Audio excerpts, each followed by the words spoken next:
Deathworlder fleet answers the universe's plea for help.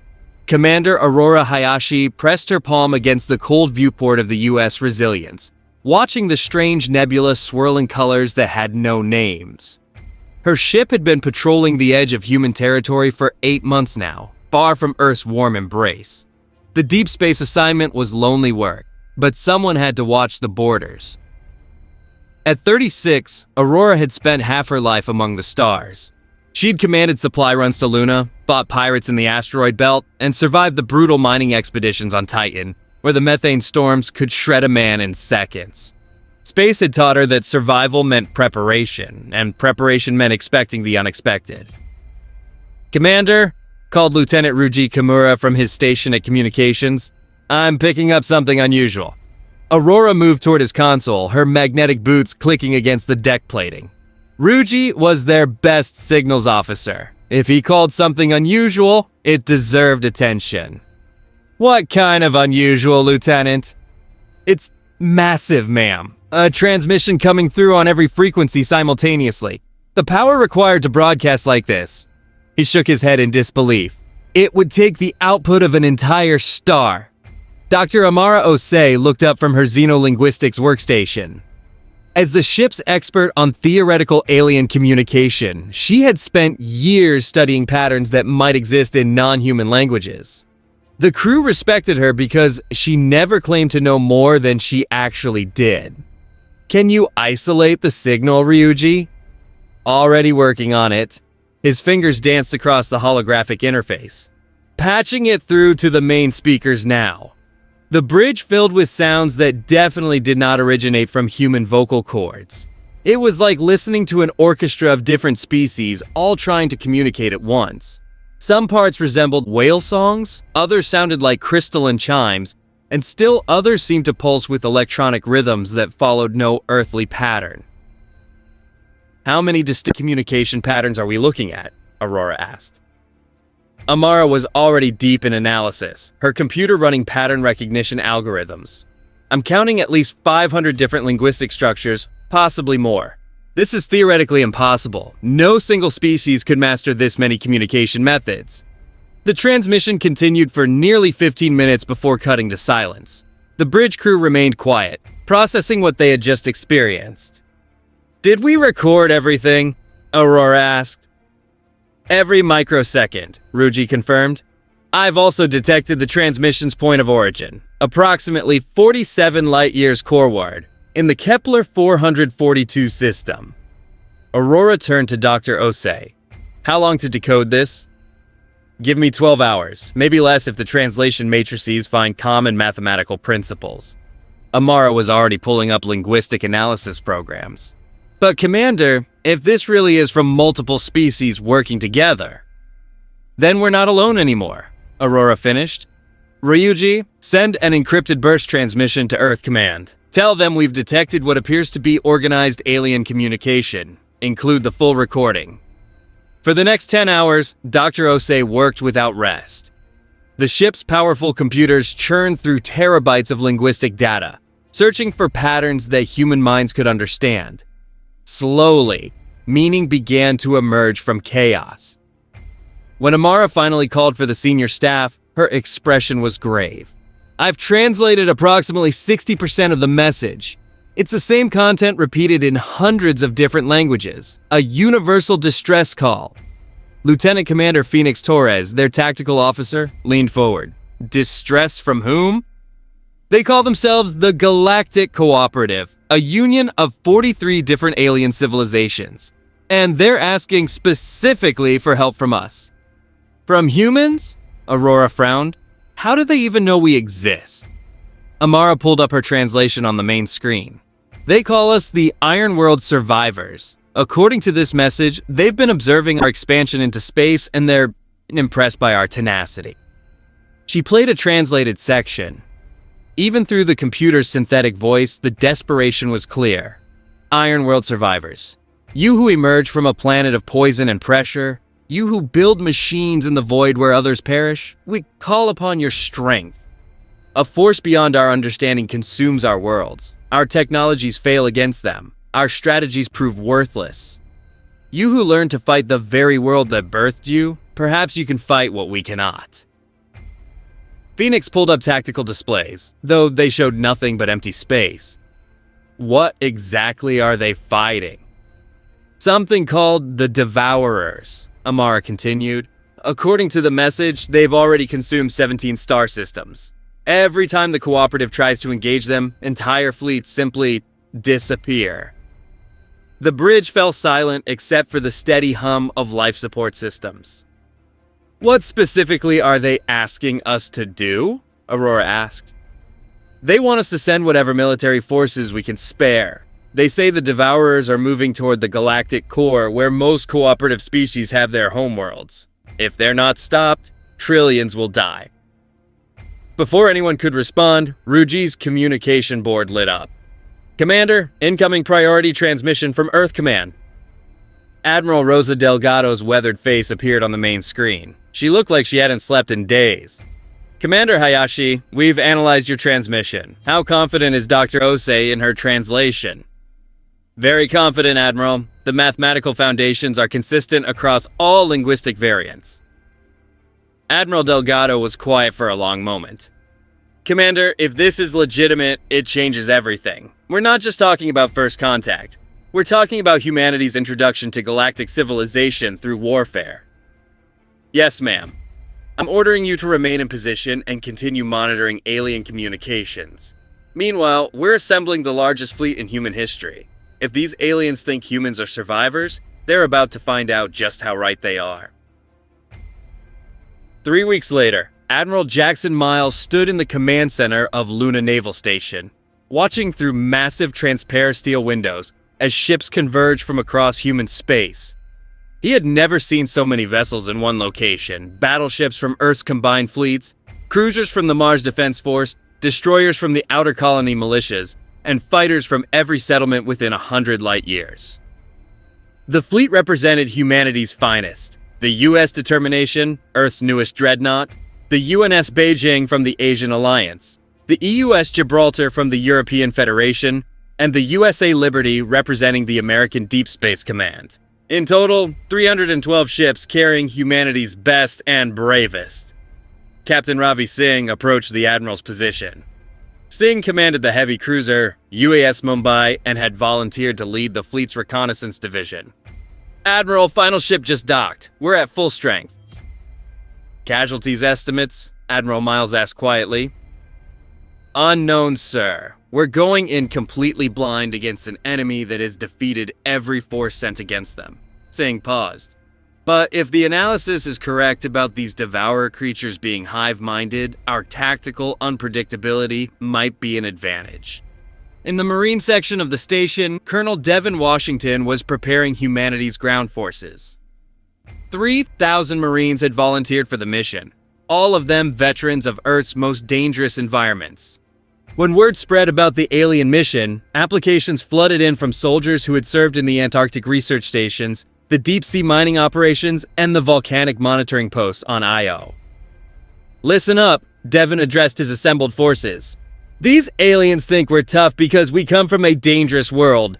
They're about to learn that Earth didn't just make us tough. It made us smart, adaptable, and absolutely unwilling to quit. Sergeant Nova Kim raised her hand. She was a compact woman from South Korea who had earned her reputation during the rebellion on Ceres Station. Colonel, what do we know about fighting in alien environments? Same principles that kept you alive in the sulfur mines of Io, Sergeant. Our equipment is designed to function where nothing else can. Our training prepares us for conditions that would kill most species. Most importantly, we think for ourselves, something these devourer creatures apparently can't handle. In the Fleet Science Division, Dr. Ian McAllister was studying every piece of data the aliens had provided about their enemy. What he discovered was both fascinating and terrifying. The Devourers weren't like any life form in human understanding. They existed as a collective consciousness that could manipulate matter at the molecular level, converting planets and stars into more of themselves. Their ships weren't built. They were grown, living vessels that could adapt to any weapon used against them. But they have a weakness, Ian explained to the senior staff over video conference. They think as one mind. They can't comprehend individual initiative or unpredictable tactics. Every species they've faced has used conventional military strategies, formation flying, coordinated attacks, predictable patterns. Admiral Miles nodded. And humans don't fight conventionally. Exactly. We're the only species that has had to develop tactics for fighting enemies that outnumber us, outgun us, and know our positions. We learned guerrilla warfare, asymmetric tactics, and individual initiative because Earth forced us to. The day before departure, Admiral Miles addressed the entire fleet. People of the Human Expeditionary Force, we go now to answer a call for help from civilizations we've never met, to fight an enemy we don't understand, in places we've never seen. We do this because it's right and because we're human. The galaxy is about to discover what that means. The human fleet entered the Kepler 442 system 4 weeks after leaving Earth. What they found defied imagination. The system's fourth planet was being systematically disassembled. Massive organic constructs, the Devourer ships, surrounded the world like antibodies attacking an infection. Each ship was unique, grown rather than built, with surfaces that rippled and flowed like living tissue.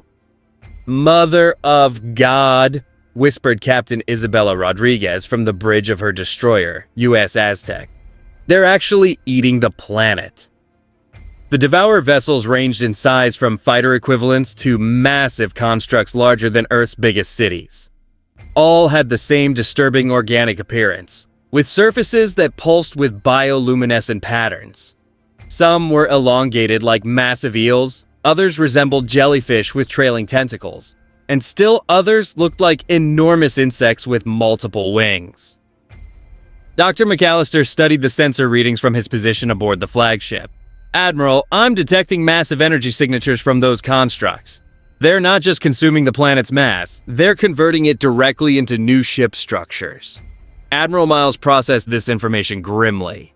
How long before they finish consuming the planet? At current rate, maybe 6 days. Then we don't have time for extended reconnaissance. All ships, attack formation Delta. We're going to test their defenses. The first engagement between humans and Devourers lasted exactly 7 minutes. Captain Singh led 20 destroyers in a probing attack against the smallest Devourer constructs. The results were both encouraging and sobering. Human weapons could damage the alien ships, plasma cannons burned through their organic hulls, and kinetic rounds caused visible trauma. But the Devourers responded instantly and collectively. When one ship was attacked, every Devourer in the system seemed to feel it, coordinating their response with impossible precision. "They're sharing sensory data across the entire swarm," Dr. McAllister reported. "Damage to one ship provides tactical information to all others." But something else happened during that first battle, something the Devourers had never encountered before. When their coordinated response came, the human ships weren't where they expected them to be. Each captain had made independent decisions about evasive maneuvers, creating a chaotic pattern that the collective mind couldn't predict. "This is Singh to all ships," came the excited voice over the comm. "They're confused by our individual maneuvering. They keep targeting where we should be according to standard tactics, not where we actually are." Admiral Miles smiled grimly.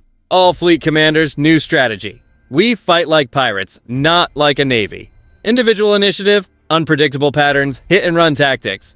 Make them chase ghosts." Over the next week, the human fleet transformed how galactic warfare was conducted. Instead of massive fleet engagements, they broke into small hunter-killer groups that struck without warning and vanished before reinforcements could arrive. Captain Torres led her squadron in an attack on a Devourer construct that was processing asteroid material. "Remember, we're not trying to win a fair fight," she told her captains. "We're trying to win, period. Fair fights are for sports, not survival." The Devourers, accustomed to fighting predictable opponents, found themselves completely unable to counter human tactics. When they sent overwhelming force to one location, the humans would be attacking somewhere else entirely. When they spread their defenses thin, concentrated human attacks would punch through at unexpected points. But the real breakthrough came when Colonel Washington's Marines attempted something no other species had tried: a ground assault on a Devourer-controlled world. "Sir, this is insane," protested Major Lisa Chen, Washington's second-in-command. The planet's atmosphere is saturated with toxic compounds that dissolve the last species that tried to land there. Major, I spent 2 years stationed at the chemical processing facility on Venus. My Marines have trained in environments that would kill most galactic species in seconds. Sometimes the thing that makes a place impossible to survive is exactly what makes it possible to fight there. 60 Marines descended to the planet's surface in specially modified drop pods. The world they found was a nightmare of industrial biological processes. The ground itself was alive, pulsing with alien machinery that converted rock and metal into Devour ship components. But the Marines had advantages that no previous species possessed. Their sealed combat suits were designed to function in the most toxic environments humanity had encountered. Their weapons worked in any atmosphere, and their training had prepared them to fight in conditions where visibility was zero and the very air was lethal. "Contact front," reported Sergeant Kim over the comm. "Multiple Devourer ground forms, but they're moving in perfect formation. It's like they're following a script." The battle on the planet's surface revealed the Devourer's critical weakness. Their collective consciousness made them incredibly efficient, but it also made them predictable. They couldn't adapt to the chaotic individual decision-making that characterized human combat.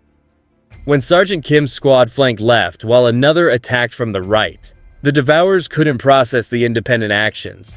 They kept trying to respond to both threats as if they were a single coordinated attack, leaving themselves vulnerable to the very unpredictability they couldn't understand. After 6 hours of fighting, the Marines achieved something 43 alien civilizations had thought impossible. They captured a Devourer command node intact. Dr. McAllister's analysis of the captured technology revolutionized human understanding of their enemy. "The Devourers don't just share information," he explained to the fleet commanders. "They literally share consciousness. Individual units can't think independently because they're all parts of a single distributed mind." "What does that mean for our strategy?" Admiral Miles asked. "It means we can predict their responses because they always make the same type of decision, the most efficient one from a collective perspective. But they can't predict us because we make individual decisions that don't follow collective logic." Armed with this knowledge, the human fleet began a systematic campaign to disrupt Devourer operations throughout the sector. Small human forces would attack multiple targets simultaneously, forcing the collective consciousness to divide its attention. When the Devourers concentrated their forces to deal with one threat, other human groups would strike at undefended targets. The campaign culminated in the Battle of the Nexus, a massive Devourer construct that served as a regional coordination center for their collective mind. The structure was the size of Earth's moon, protected by thousands of Devourer ships, and located in a system where the stellar radiation would kill most organic life. "This is it," Admiral Miles announced to the fleet. "Intelligence indicates that if we can destroy the Nexus, every Devourer unit in a 50 light-year radius will be cut off from the collective consciousness. They'll become confused and vulnerable." Captain Rodriguez volunteered to lead the assault. "Admiral, request permission to take my destroyer squadron straight at their strongest point. If we can punch through their main defense line, the follow-up waves will have clear shots at the Nexus structure." "That's a suicide mission, Captain." Rodriguez smiled. "Sir, I grew up in the atmospheric processing stations on Jupiter. The pressure there would crush most alien species flat. We learned a long time ago that sometimes the most dangerous path is the safest because nobody expects you to take it." The battle began at dawn, ship's time. The human fleet attacked from 17 different vectors simultaneously, each group following independent tactics that made no sense from a collective perspective, but created chaos in the Devourer response. Captain Singh's reconnaissance ships used their speed to draw Devourer forces away from the main structure. Captain Torres led her heavy cruisers in a direct assault on the Nexus's main power systems.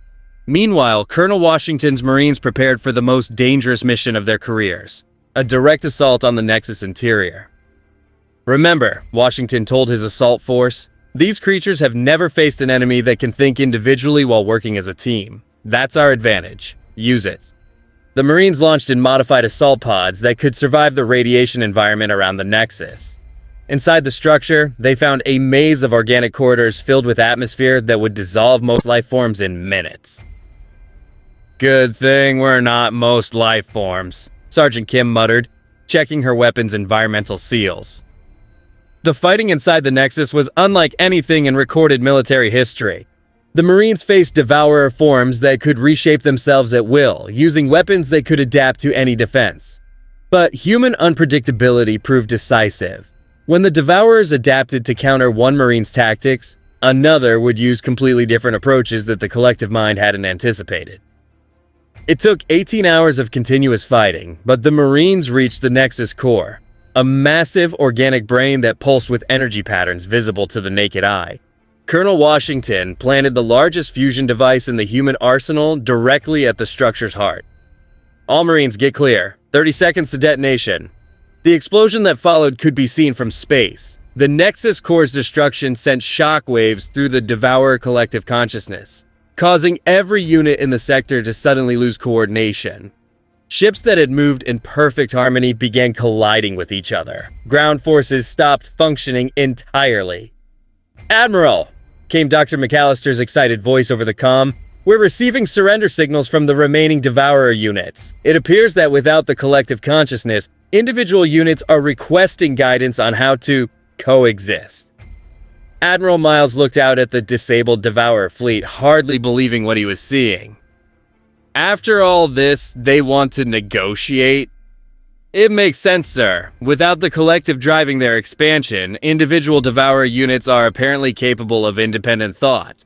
They're as confused about their previous behavior as we are. 6 months later, Admiral Miles stood before the assembled representatives of the Galactic Cooperative in the massive space station that served as their capital. Dozens of alien species filled the chamber. Some resembled plants, others looked like living crystals, and still others defied any earthly comparison. High Coordinator Vex High, a being that looked like a walking tree made of silver light, addressed the assembly. "When we first observed the Ironworld survivors, we believed them to be a species of great warriors. We were incorrect." Miles raised an eyebrow, but remained silent. "You are not warriors," Vex High continued. "You are survivors. You learned to fight not because you loved battle, but because your world taught you that survival sometimes requires conflict. This wisdom, to fight when necessary, to adapt when possible, and to never surrender when others depend on you, this is why the galaxy needs humanity among the stars."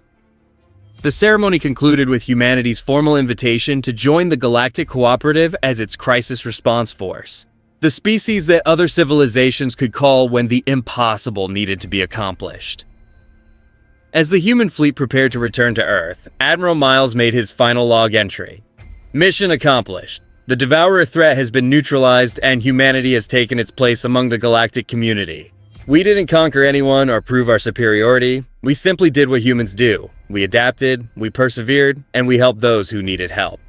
The aliens called us survivors from a death world. They're right. And that's exactly why the galaxy can count on us to answer when the call comes." The journey home took 6 weeks. As Earth grew larger in the viewports, the crews of 312 ships could finally allow themselves to believe they had done something unprecedented in galactic history. They had taken humanity from an unknown species on the galactic rim to the defenders of civilized space. But perhaps more importantly, they had proven that the qualities that helped humans survive on Earth, adaptability, individual initiative, and the willingness to help others regardless of the cost, were exactly the qualities the galaxy needed to face the unknown challenges that lay among the stars. When the fleet reached Earth orbit, Admiral Miles received a message that would change everything. It was from the Galactic Cooperative, but this time the tone was different, not desperate, but hopeful. "Ironworld survivors," the message began, "we have received reports of new phenomena in the outer spiral arms, strange signals that suggest civilizations in distress. The Cooperative lacks the experience to investigate safely. Would humanity consider expanding its role as crisis response force to include exploration and first contact with unknown species?" Miles smiled as he looked out at Earth, then at the stars beyond. Humanity had found its purpose among the stars, not as conquerors or colonizers, but as the species that others could count on when someone, somewhere, needed help. "Ryuji," he said to his communications officer, Send a reply to the cooperative. Tell them the Human Crisis Response Force accepts the mission.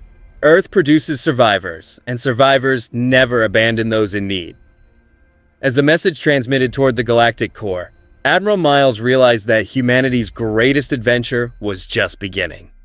The galaxy was vast, full of wonders and dangers that no species had yet discovered. And somewhere out there, someone would always need help. Fortunately, Earth had produced just the right species for the job. The fleet that had left Earth as explorers returned as humanity's first ambassadors to the stars. But they knew they wouldn't stay home long. The universe was large, dangerous, and full of species that had never learned to survive on a death world. That was about to change.